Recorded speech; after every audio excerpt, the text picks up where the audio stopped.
This is the Monroe Planning Commission regular meeting for Monday, November 25th, 2024. It's 7 p.m. and we'll call the meeting to order. And then would you take roll, please?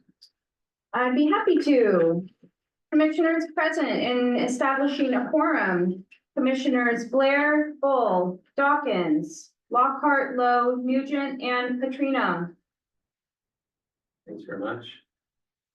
Next item up is public comments. I do not see anyone present. So we'll move on to approval of minutes. We have minutes from September 30th. Asking for edits or comments, changes. I'll make a motion to approve the minutes from September 30th, 2024. Well, a second. Thanks, Kelsey. Commissioners in favor, please say aye. Aye. 2-1. Okay. Move on to 4.2. These are the minutes from October 14th Planning Commission. And asking for edits or comments. Changes. Make a motion to approve the minutes from October 14th, 2024. Do I have a second? Carla? Carla, second. Commissioners in favor, please say aye. Aye. Opposed? Okay. 7-0. All right, up tonight, we have public hearing. Proposed code cleanup phase 1 for Monroe Municipal Code Title 22 Unified Development Regulations. And I'd like to open the public hearing. Leanne is here with us to give a presentation. She has a few changes from the last time we looked at it. So whenever you're ready. And do we have any members of the public? We do not have any members of the public in the audience. Okay. So, hello, commissioners. My name is Leanne. I'm coming back to you with the phase 1 code cleanup. So my plan was not to go through the whole PowerPoint today since we don't have anyone new here, and we've already been through it a couple times, but I will highlight some of the changes that we've done since the last time I was before you back in September. We have made a few changes to some of the items just after further staff review and speaking with our legal counsel. There's some cleanup items. Those are highlighted in green in your agenda packet. And then we've also taken an introduction before City Council. They heard the same presentation you did, had the same agenda packet, and they didn't have any comments at the time. We have a public hearing scheduled to go before City Council coming up on December 10th, yep. And if all goes well here and there, then we're supposed to go back on January 14th for second reading and final action, and then move forward from there. I wasn't planning on going through each item, but I'm welcome to take any questions, and we can go through if you guys had anything that stood out to you. We'll start with the commissions that are present and then get to those that are online. Any comments or questions for Leanne? So you said, I'm sorry, the one in greener was changed, right? Yep, Okay. yep. Nothing too big, but some clarity questions. Get another set of eyes on it. Yeah, I do like that spreadsheet. Thank you. So the only thing I would add to my spreadsheet would be names, full names at the bottom, because we get, for just archiving sake, because we get who brought the change. Oh, like the planner name, full Planner name, or Oh, I saw gotcha. a name of Tom and I'm thinking, Okay, yeah. do I know Tom? Tom Gathering works for Public Works. Yes, public works, Okay, yes. I know Okay. some of the public works guys, I just couldn't think of it right off the top. Yeah, no, So- that's a great suggestion, yeah.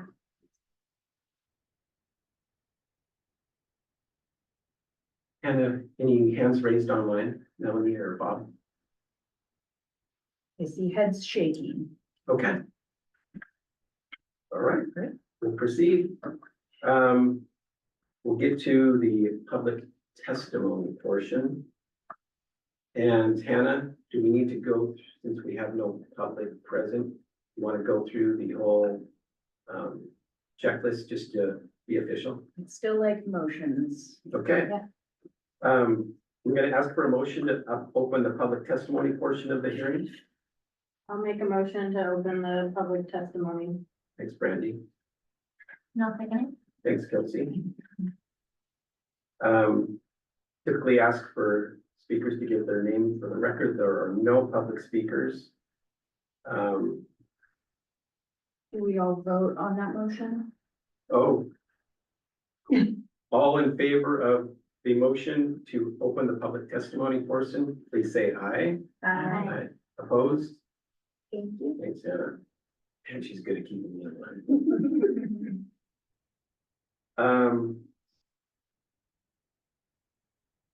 So since there's no interested parties, I'm gonna ask for a motion to close the public testimony portion of the hearing. I'll make a motion to close the public testimony. I second. Thanks, Liz. Commissioners in favor, please say aye. Aye. Opposed? Okay. So at this point, we'd like to discuss, if there's any discussion. Commissioners, would you like to discuss it amongst the commission, or is there anything to discuss, or would you like to just proceed with the recommendation? Okay, we're gonna close the public hearing. Randy, would you make a motion to close the public hearing? Yes, make a motion to close the public hearing. I second. Thanks, Liz. Commissioners in favor, please say aye. Aye. Opposed? Okay, thank you. So at this point, we're gonna make a motion for action on proposal. The motions are outlined. And D is our preferred motion.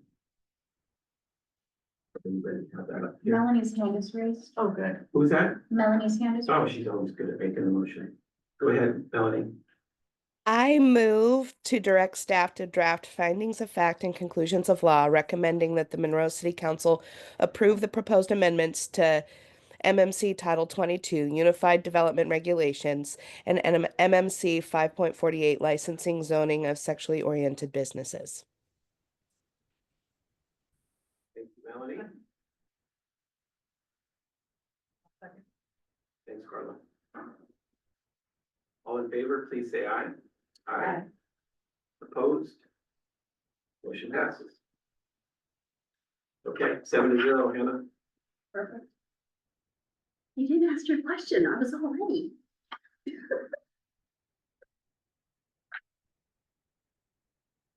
You want to share it? Just so the group. Oh, yeah, this was just for my clarification.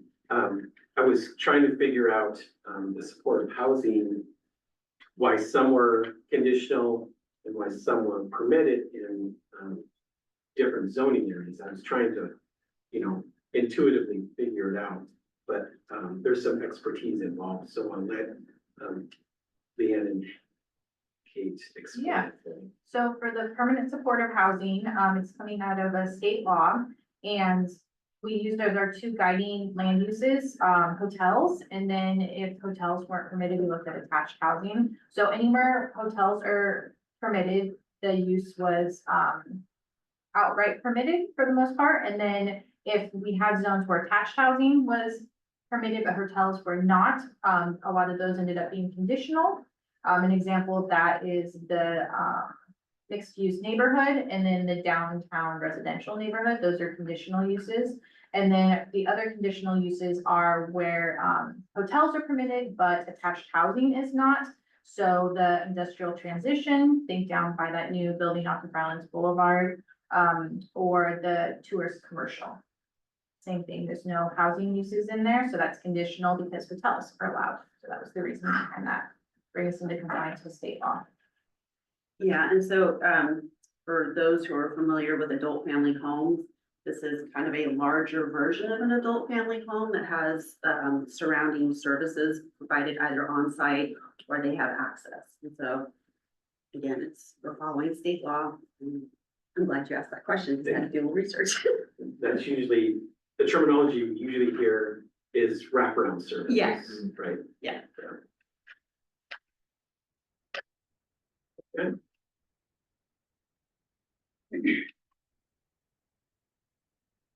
Let's see where the folks. Thanks very much, Leanne, for all your work on this.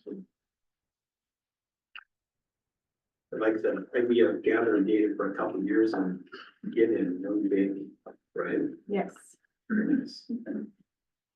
So are we on to new business now? Yeah. Okay. Awesome. New business 6.1, we have the community development report from September 2024. And Hannah can walk us through that. Share my screen for Melanie and Bob. All right, so we have a couple of monthly reports just because of timing with us missing a couple of meetings there. So we'll start with September. We had one pre-application meeting in September. This was the first pre-application meeting for this project. The second pre-application meeting for this project was actually in October. So this was a proposal for 55 townhomes on existing RV and boat storage. The project highlight for the month was the new Starbucks that's there on State Route 2. Even though it looks like a new building, it was actually technically a tenant improvement because they utilized the existing building. They demoed a portion of it and utilized the shell and spiffied it up. And you can see a picture of the mural that's along the drive-through lane. And there's also the site plan there. Several permits were required for this project, including a boundary line adjustment, a change of use, commercial mechanical, plumbing, fire alarms. So lots of improvements were made on the building for this project. Final landscaping and building inspections were completed in September for that new Starbucks. 0 detached dwelling unit building permits were issued in September and 3 commercial TIs were issued in September. 192 inspections. 13 code enforcement cases were opened and 20 cases were closed. We had 190 total business licenses in September. No real updates to the projects in review page from August to September. Rolling on down. Our building permit charts. The latest update with the building department is we are still working on contract language for our new permitting system. Again, code enforcement cases, 13 opened and 20 resolved. Kevin, our code enforcement technician, has been busy serving notice of violations. He's been making considerable progress in closing out those respective cases. And another temporary stake sign cleanup will be conducted, and it was conducted. He and Leanne went out and did a big sweep for unpermitted temporary signs. How many did you guys pick up, Leanne? Almost 90. Almost 90, so. Good job to them. 53 new business license applications and 136 business license renewals in September. Some of our new businesses, one of them is that new Starbucks there. Another one is That's So Festive, which is the new business there on Main Street in the Monitor building. And Sushi Spot got their business license as well. Updates to the comprehensive plan section is during September, the planning commission had weekly meetings to review the final draft chapters, culminating in the public hearing on September 30th.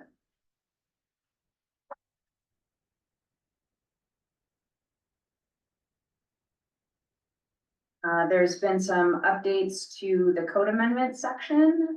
That is a new addition to the monthly report. So there's some information on the downtown commercial code amendments, which you are all very familiar with at this point. There's also some information on accessory dwelling unit code amendments. That's something that Amy Bright has been working on. The upcoming ADU codes that we'll be adopting for us to come in compliance with the Washington State House bills that were adopted last year. There's also information on the phase 1 of code cleanup that Leanne brought to you tonight.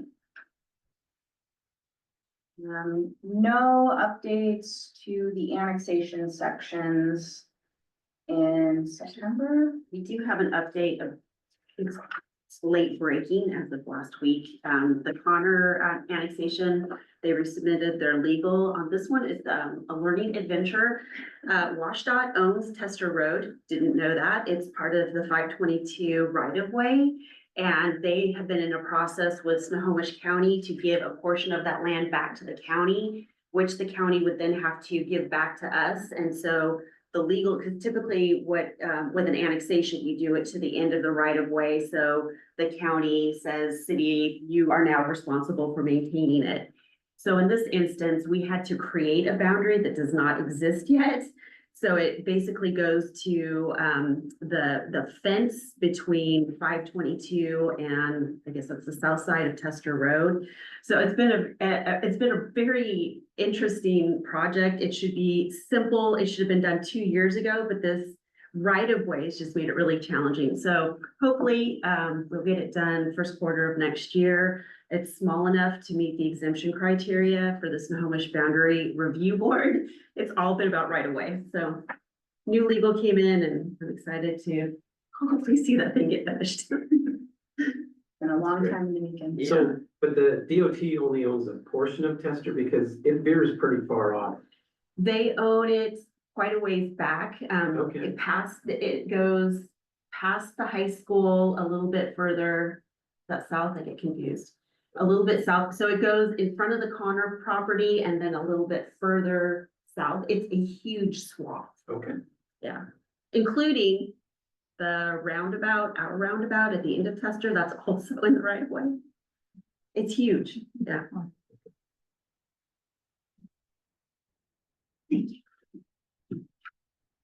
Any questions on the September report?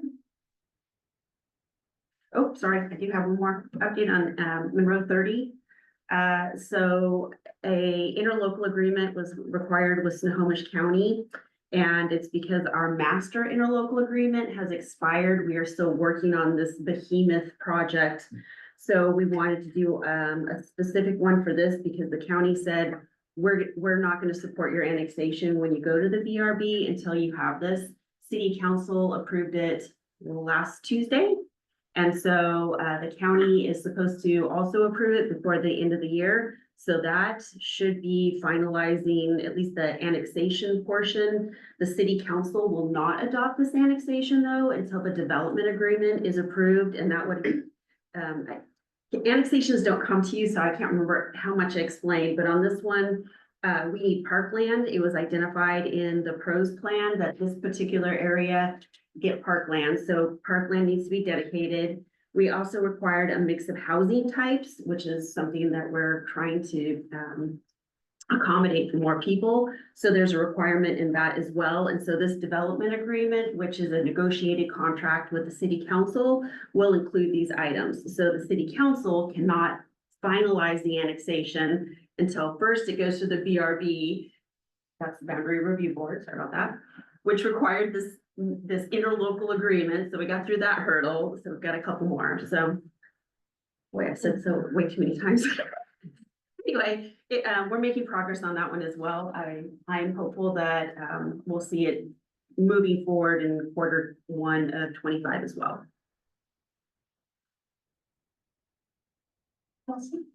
This might be the first one that we get to see all of that implemented. That's kind of cool. It's the first one where the council was very clear when they came in for the initial annexation request, saying we need these things. And so we might see more of them. Yeah, That's cool. yeah. So that's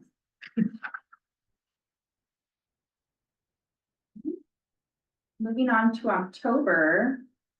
Speaking of the Monroe 30 annexation, they actually came in for a pre-application meeting, in October. As part of their development agreement, they brought in, a proposal of what that development agreement would look like for 181 detached residential units, so basically single-family homes, 40 townhouse units, a total of 221 lots, and a BLA to create an out parcel. There was also a pre-application meeting with Evergreen Health, proposal to basically replace the hospital with a new 4-story hospital. Demoing the existing hospital and building one in its place. Oh, on the same footprint. Mhm. Relocated on the property. Yeah, Okay, good. yeah, Okay, just expanding it significantly. 4 stories, so, Mhm. so it's doing well. So lots of caveats with that. It's not funded. So you need it, it sounds like they might need to go out for a bond. And they're, really looking at us for timing, which, Anita was working on that. So, yeah, Liz, do you know, did she get the letter out to them yet? Because I know there's a lot of questions about process, and we talked about it would be helpful to have a master site plan for this, as they move forward with additional updates. Okay. And to your comment about the success of the hospital, they did a presentation to council back, was it 2 months ago? I could find it and say that it was really enlightening because for folks who have lived here longer than I have, and there have been times when the hospital was not doing that well.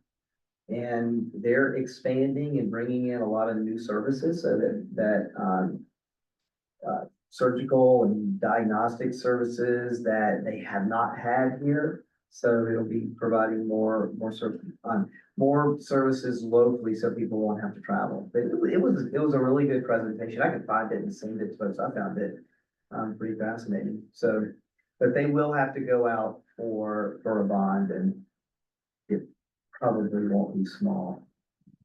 Yeah, I don't doubt it. But it just indicates that they must be reaching capacity if they're thinking of such a big Yeah. step.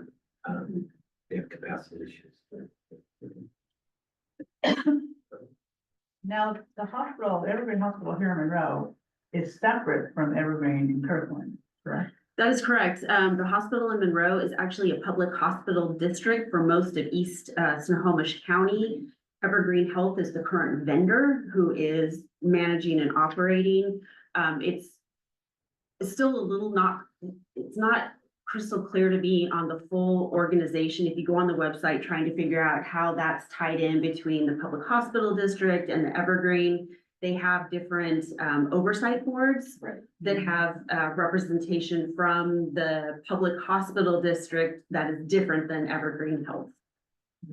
So yeah, I heard it was separate, and had a separate board. I actually have Evergreen as my insurance, as my therapy provider. Carrier.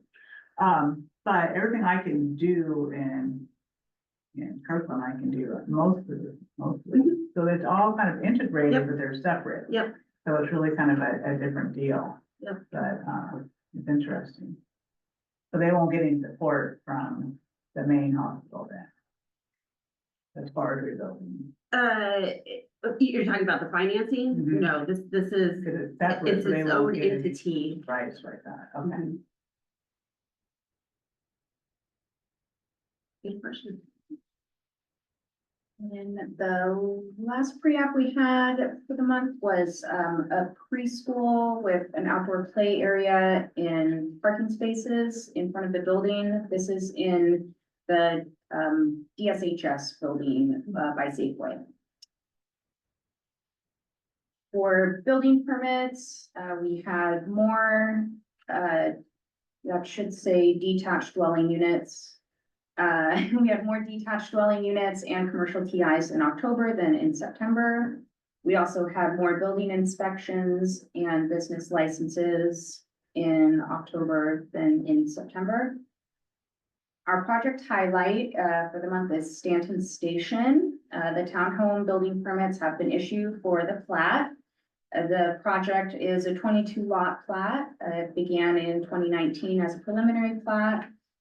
And it went through all of the stages of a plat. It got preliminary plat approval, then went through the civil improvements with the civil improvement work being completed in 2023. And the final plat for Stanton Station was recorded with Snohomish County in February of 2024. And the building permits have been issued, so we expect work on those homes to begin soon, so. Thanks, Hannah. I think I've asked about this one at least a dozen times over the years. Same developer involved the entire time? Yeah. Yes. Very patient, okay.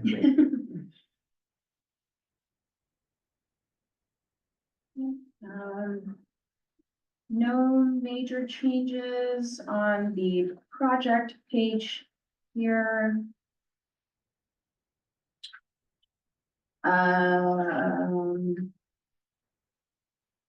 Just looking to see, you will notice under binding site plan for Wendy's, they have gotten approval for their binding site plan.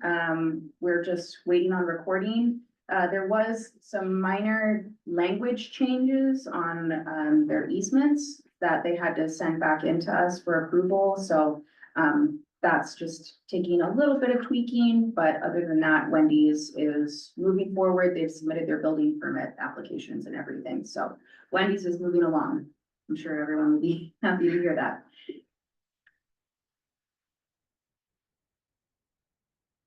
I don't know about everybody, but people on social media. People will ask Frame about of Wendy's process. all the time. Yeah. Updates from the building department. Again, we're in the final stages of contract language for our new permit system, and it's going to be sent to council for approval before the end of the year. So that's really exciting. We've been working on that for a long time. One of our permit techs, Gloriana, accepted a position with the city of Lake Stevens. She left the city of Monroe just a couple of weeks ago. So we're going to be posting that position in the near future. Updates from code enforcement is an update on the temporary sign cleanup that Kevin and Leanne did. Business licenses, 53 new business license applications and 179 business license renewals. Some of the new businesses in town, Sphinx Tattoo, Music Grounds Publishing.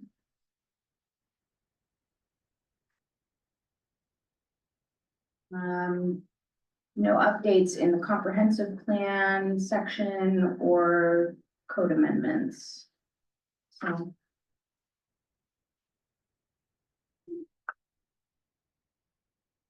Any questions on the October report?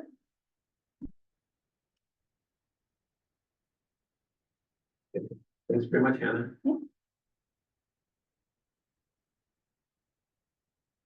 All right, get on to discussion by commissioners and staff, and we have Kate, would you like to start us with an update on the comprehensive plan? Yeah, so in October, I repeated what I had done with you all in September. They had 3 workshops going over the draft chapter. We had a couple additional meetings regarding the future land use map.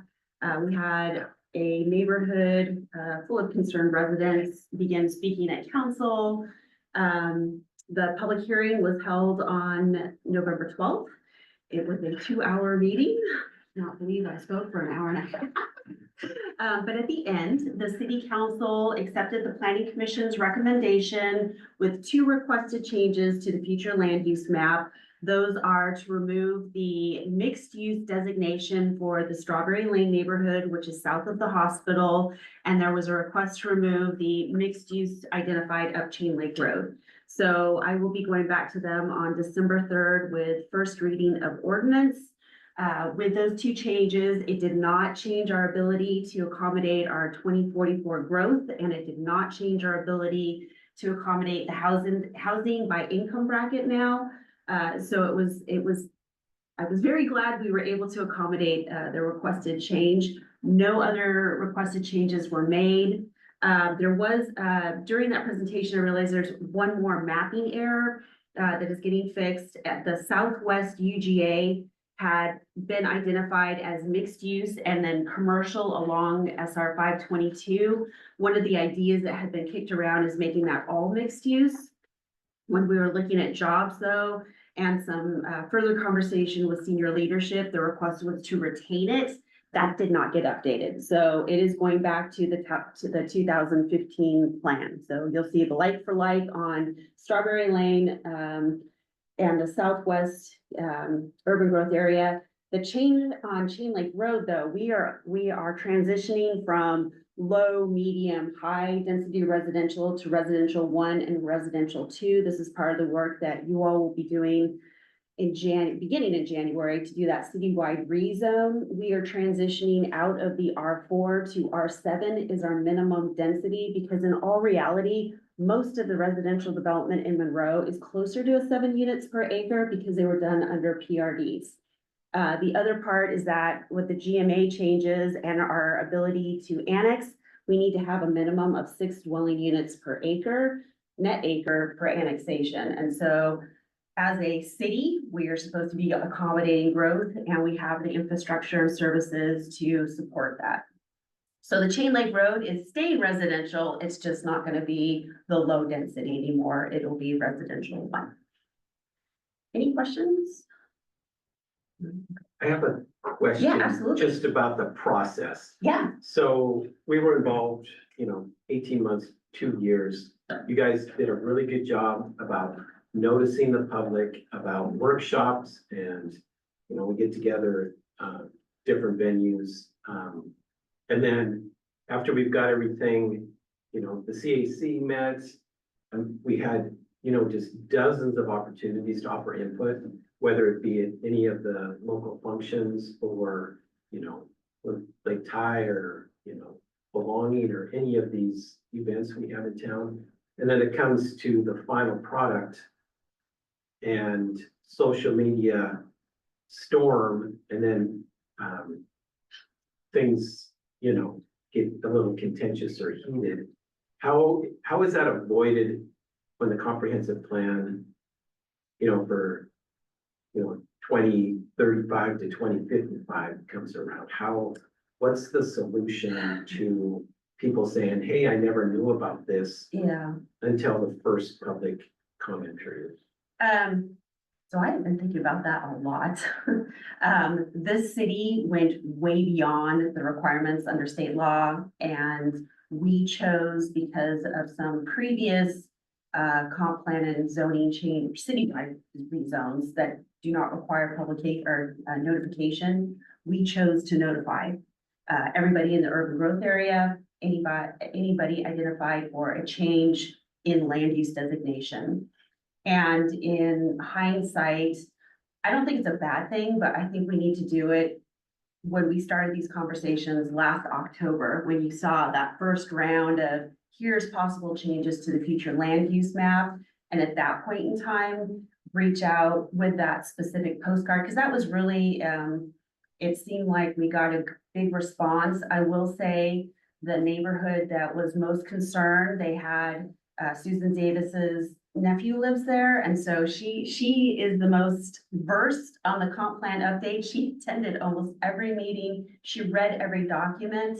And I think having that expert may have given them more information than we were able to provide. So I think that's one of my notes for the next update, that when we start those conversations about the future land use map, we try to be more aggressive on the type of noticing, because we did everything else right. With the survey and out in the public, that postcard. And the strange thing on the postcard is we sent, I'm trying to remember, Hannah, that first workshop or the first survey, everybody in the entire urban growth area got notice of that. No comment from that neighborhood. The second notice that came out, we did find that there was a glitch in the system we used to pull, and that neighborhood was not notified, but we had Susan Davis providing information to her relative. And then we did, we specifically went out for a second round of postcards for the city council meeting. So bottom line, I don't know if it's the magic bullets, but I am definitely going to consider that postcard notice for people with actual proposed changes at the front end instead of at the end. But you understand my frustration. Oh, yes. Is that people that have some degree of expertise, commissioners and staff, go through the entire exercise, allowing for public to attend every single meeting. And there's certain changes that need to be made based on growth that is mandated not by us, Right. but outside entities. And we have to accommodate the growth in the best way that we can do it with the least impact to residents. And then, you know, if residents are affected, you know, there's, you know, issues, but growth has to happen. We are like the lowest growth place that I know of in the Puget Sound, and still nobody wants growth. And so it's frustrating because I work in Linwood and they feel like they have doubled their population. I grew up in Linwood. And so it feels like they have doubled their population in the last 5 years due to light rail. And still, I'm not seeing a lot of those residents say you can't, you know, build a detached residence unit here because there's demand, you know, for services, commercial, residential, and they get things done. Here it feels like it's pulling teeth to get anything done. Progress is just too slow. I think it's hard. I mean, so this is my second round of doing comp plan updates for the city. The first time was in 2005. And Monroe, from my perspective, has a unique challenge. It is a urbanized city, small, but it's an urbanized city surrounded by rural, agricultural, forest lands and mineral. And so there is, and while we were out in the public, we heard this a lot. I moved from Kirkland, I moved from Bellevue, I moved so I could have my house with my yard. And so there's a perception that that's all this community has. But as we are also hearing from the public is you don't have options for me. I can't afford, we need different kinds of housing. So I think Monroe, when I worked here last time, I loved the finance or the, she's this finance director. She said Monroe is in its teenage years. And I still feel that's true because you have this pull and try to figure out what's our identity. And people truly love like the Strawberry Lane neighborhood. They love that neighborhood, but we are continuing to grow.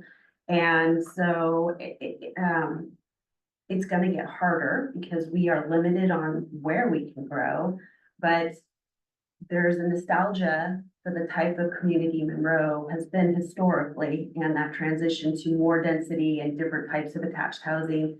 I don't think we've hit the tipping point yet.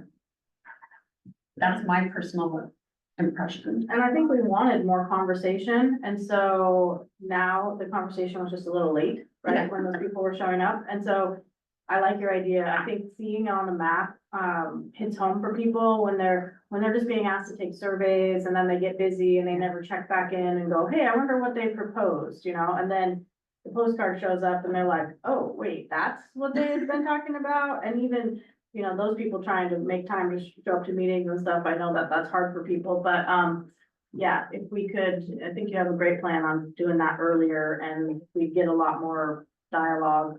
And when it's not already finalized, it might not be as contentious, then it would just more be, you know, we could come up with solutions and ideas and hear everybody's input.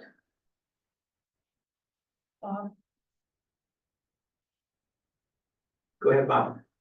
Thank you. I have a couple of questions. One, did the council mention why they wanted that mixed use to return to residential use? I'm working on criteria for them to support, but in reality, it is the public, the residents of those, or the residents of Strawberry Lane, were concerned about traffic congestion, crime, changing the characteristics of their neighborhood. And the council, Taxes. taxes, yep, transition of taxes. We learned a lot about how the assessor office works, if you want to look at those council meetings. And the council listened to them, and we had the ability to make the requested change without affecting the plan. The Chain Lake Road one was a little bit different. At the planning commission, at your public hearing, you had a gentleman come who was adjacent to one of the parcels. Similar comments to Strawberry Lane. They didn't want to have this 3-story building next to them. It changed the character of their neighborhood.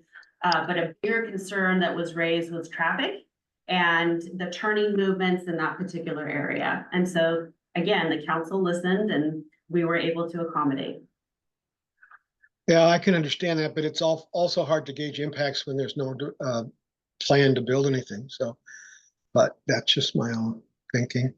The other statement to Jay's point, my experience has been no matter how much you notice and no matter how many meetings you have, there will always be someone that will want more time and will want more time for input and to make their feelings known. And it's kind of funny. People will fight like heck to get the house they want built, but then they'll fight with the same vigorousness to keep those houses from being built in the future. So that's kind of a funny, ironic thing. But my own personal thought is you can't notice too much and you can't have outreach, too much public outreach. And I would agree with the more earlier and often chances for public input.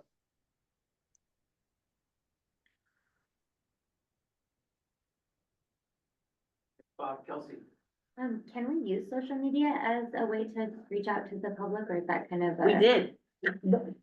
like, that was towards the end, or was that in the? No, we did and that. was just- That was last year. I mean, we were doing posts on Facebook, Instagram. We were doing online surveying.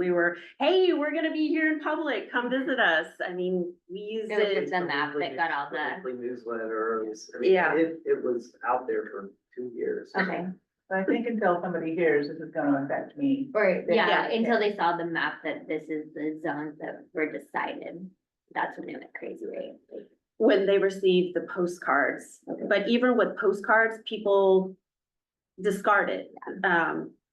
The Strawberry Lane neighborhood was a unique situation. You have to, I mean, I kind of miss Bridget in the sense that she always said government is participatory. You need to kind of see what's going on. You need to be involved, so. I don't know, I'm really proud of the outreach we did for this project. It was extensive. But again, learning adventure, we'll do postcards the first round when we start talking about, all right, we have to accommodate, these are the ideas we're looking at.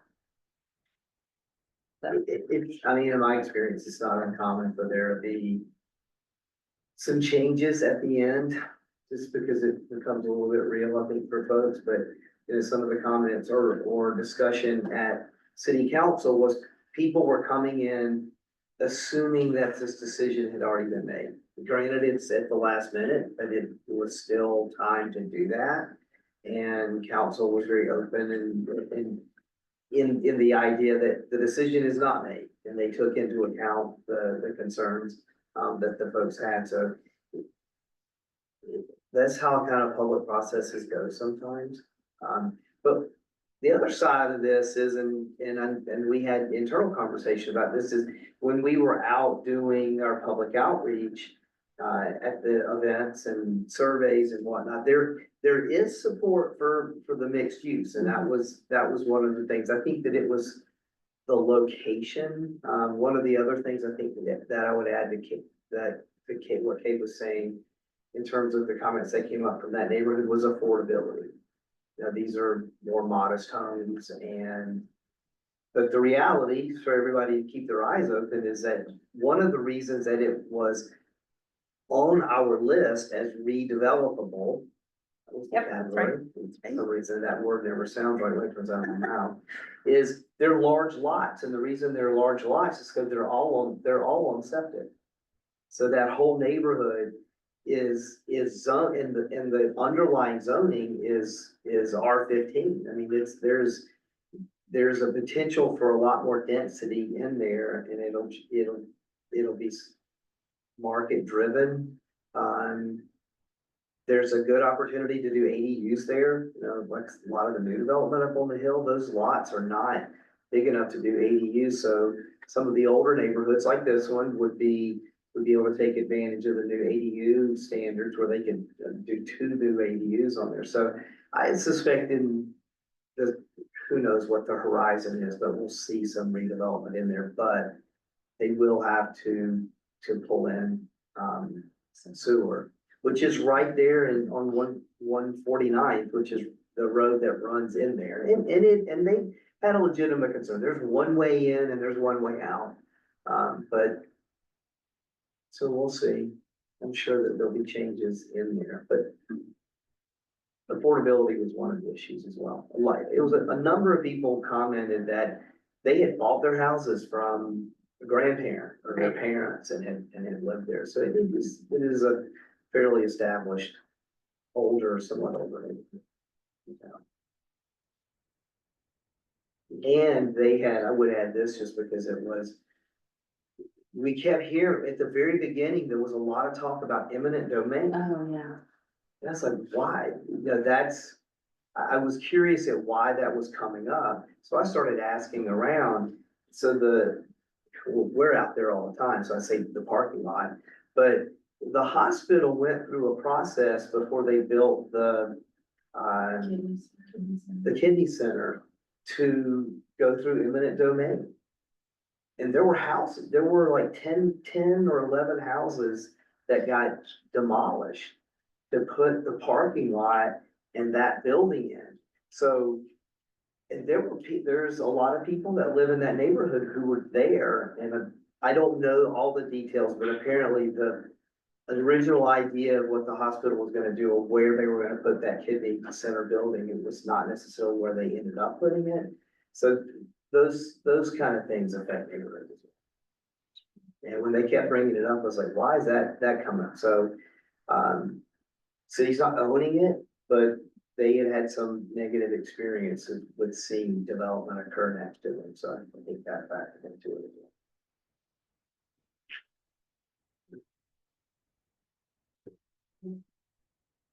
But no other questions online?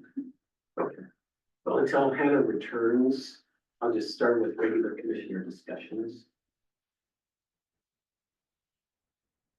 Liz? I don't have much other than thank you for the great presentations and discussions tonight. That's all I have. Good to see you. Good to be here. I'll be here for the last one.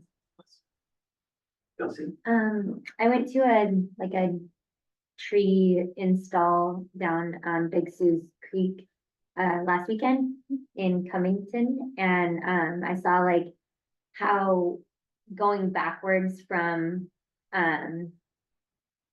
like creeks and how hard it is to go backwards to restore because of how many the reed canary grass was insane. It's like they're trying to choke out all of these invasive things. So just for when we do develop these new ones, I hope that the comprehensive plan with native plants and things are going in, because it was like maybe 6 years of work that was really cool that it was happening, but it's like the restoration is gonna take like 30 years to get this creek back up and running with, you know, thousands of hours of work. So it was really cool, but it was also like going from farmland back to fixing it. It's a lot of work. So if we can be on the front line of that, that's really great.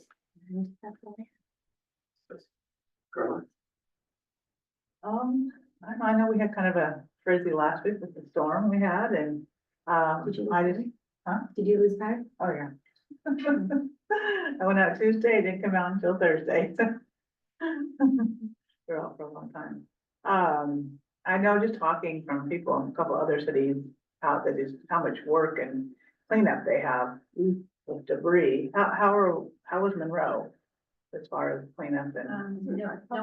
No one on the standby truck was called out. Yeah. The alarms went off on some of the, which is normal, I should say, on some of the reservoirs, but, no, the standby truck wasn't called out. So good. Yeah, I mean, I drove around a bit, so I had no power or anything, had nothing else really to do, so I wanted to check, and it seemed like our city seemed pretty good. I was like, gosh, just talking to other people that live in other cities, and it's just like how crazy they were. And, so yeah, I'm glad to hear that we, fared pretty well, and I was kind of surprised the next, Wednesday morning, get up and see, okay, can I find breakfast somewhere? And there's, someone showed up and everything, no, everything was open. So I was like, wow, it's pretty nice, but yeah, that was kind of an interesting, last week, and, I guess it was kind of nice to be seeing the end of all this work, and I know there's frustration and stuff on certain areas, but I think the city put out a lot of effort, so thank you. Randy? One thing, when regarding planning and the way people use the city and stuff, it's starting to change because it's winterish time now, so we still have people walking and stuff, but it's a lot darker out and from, a lot later in the morning when kids are walking to school, and earlier in the afternoon, we're about to get to the point where it's like dark at almost 4 o'clock. So, just being mindful, like when, I don't know, just how people are using our spaces, if we as the planning are keeping that in mind. And I think also city staff, there's some spots that could use some better lighting, which I could put in a Monroe Listens request, I know that. And anyone else can who listens to this, as a recording. So that's on my mind, and let's see, you're probably gonna talk about this, but, what terms are up, and, because it might be some people's last meetings coming up, and what the rest of our year schedule looks like. That's it. Thanks, Brandy. It's Thanksgiving week. I just wanted to say I am thankful for the planning department here. I've been on the commission for a while, and you guys are really, really good. So thank you. You want to answer Brandy's questions when you get there, or you want me to take them? We've got Bob and Melanie. Start with Bob.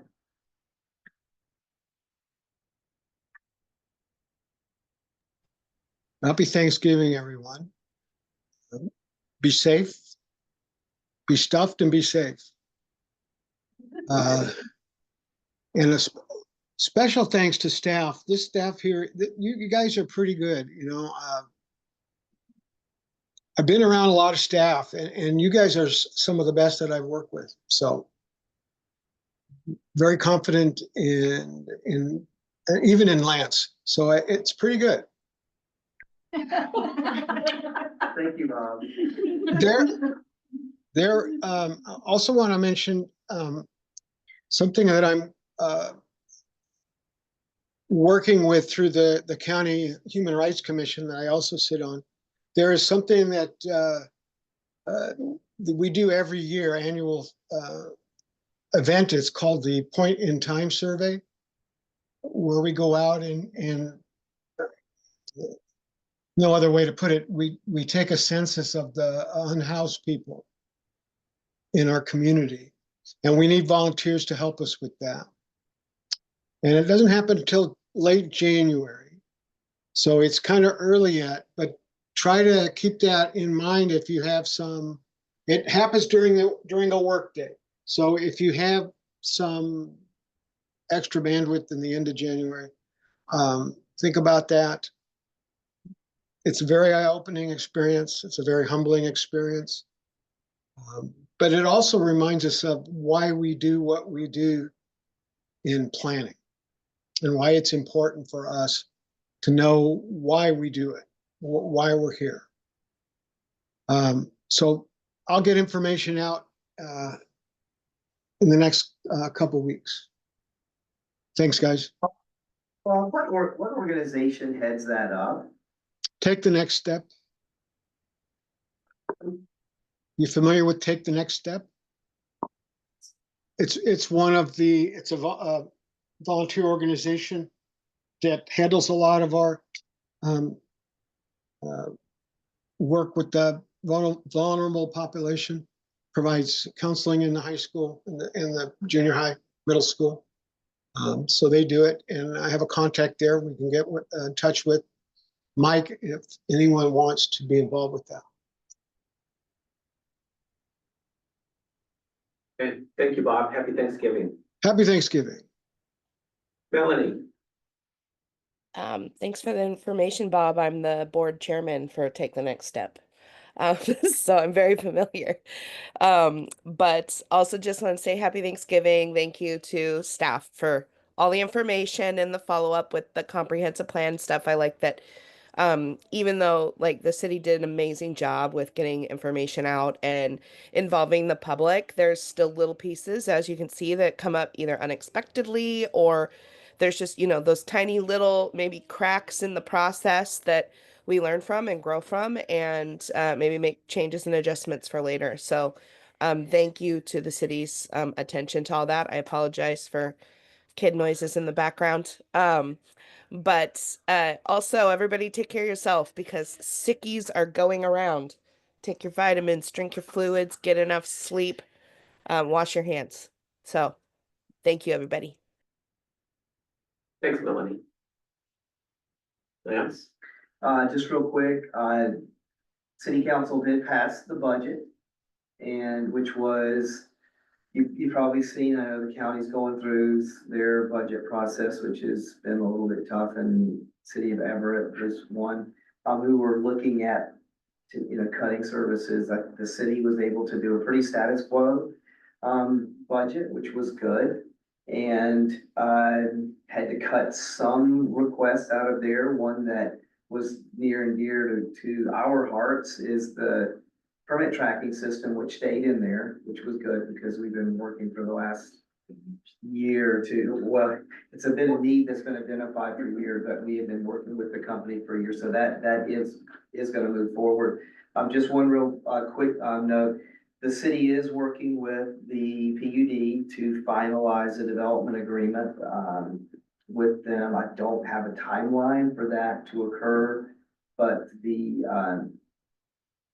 determined. It will go to council, so it will all be discussed. I don't think it's gonna be overly complicated, but just setting some of the parameters for how they move forward, particularly timing wise. That project's gonna take 10 years to build it out because they've got multiple phases involved in it, including shutting or closing or decommissioning the airport. So it'll be, once it gets started, there'll be a lot of moving parts, but that's all I've got. thanks for that update. So the future planning commission will be tasked with, the removal of the airport overlay and the growth that would be accommodated without that overlay. Yes. We'll have a lot of discussion about that. Fun stuff. Height limits and densities of uses and all kinds of things. Dan, what do you have for us? We are getting building permits that have come in for our first two large developments under the current UDR. All of the other plats that have come through were vested under our old design requirements. And so Eaglemont 8 and 9 are the first projects that are going to be actually designed under our new design guidelines. So that's been a bit of a learning and growth process for all of us, developer and city included. So but I think you'll be able to tell a difference in the finished project. So as those start getting built out, you'll be able to tell the difference between the old and the new. And I think it's a positive change. So we'll see. Design is no more mirror image. Yeah, there's houses, a lot more criteria that or they have to garage meet. that looks like it's the entire house, that kind of thing. Yes, exactly. So that will be, I think, very neat to see since that code has been, as you guys know, since 2019, and this is their first big project under it. So it'll be very cool to see. Go ahead. Okay, I just, sharing, we've actually I have been getting some phone calls recently about a lot of interest in townhomes. There's, I'm not sure if the last one I spoke with was on Chain Lake Road, explained it's not currently permitted. We have all these things coming down the road with the accessory dwelling units, middle housing, citywide rezone, but we're also getting interest in that northeast, urban growth area.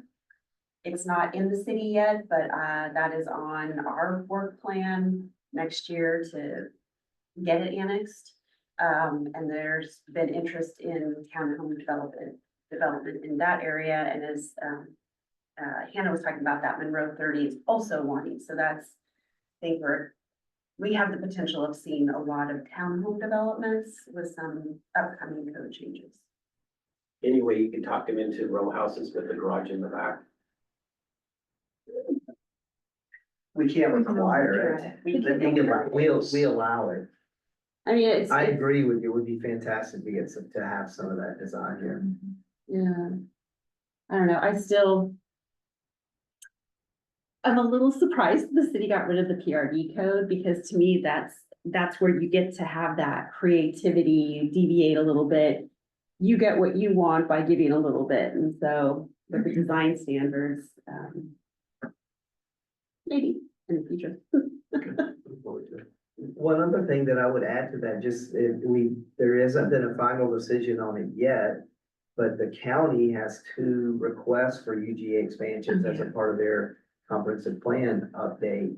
And they legally have to make a decision on that by the end of the year, don't My understanding is the county council is supposed to take final action on this December 5th. they? Yeah, so, and that is the Roosevelt, UGA expansion as well as the Davis.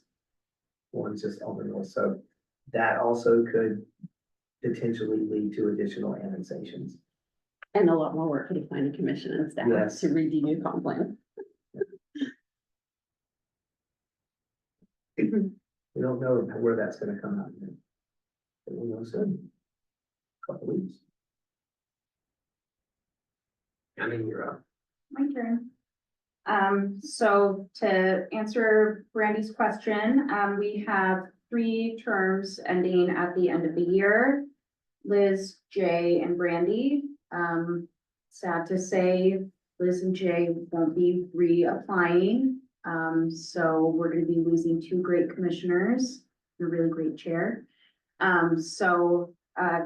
Just keep that in mind, get the word out that we are gonna have a couple of open spots on the planning commission. Brandy, I don't know if you're gonna be reapplying. I have, yes. You have, yay, awesome.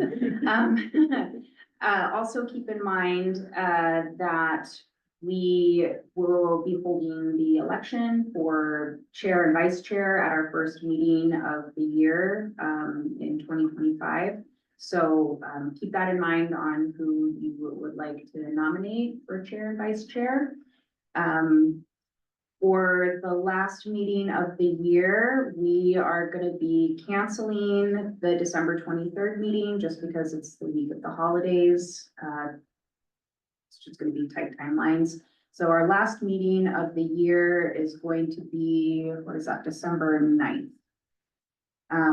We'll be recognizing Jay and Liz, who will have some certificates saying thank you for all your hard work. So I hope you're both here in person. Kate, do you know what we're gonna be talking about? In summary, we will be doing a summary of what you accomplished this year and beginning the conversation of your agenda for next year. There's still, unfortunately, at least 3 items that are state mandates that we need to deal with next year. In the CD highlights, Amy has already started putting in the accessory dwelling unit. That is required to be completed by June 30th. We are required to update our critical area regulations. That is by the end of the year. And then all of the implementation for the comp plan, that also needs to happen quickly. So, anyway, so that will be our conversation at that first meeting in December. And I need to touch base. I think Anita is still out of town. We were hoping that she would be able to come back with one more conversation around the middle housing. And Amy might be ready to do the introduction to the ADUs, but I know we will be at least doing a summary of accomplishments and starting to look into 25. In the findings of fact. Oh, yeah. Phase one. Something like that. Very important. All right, then. Thanks, Hannah.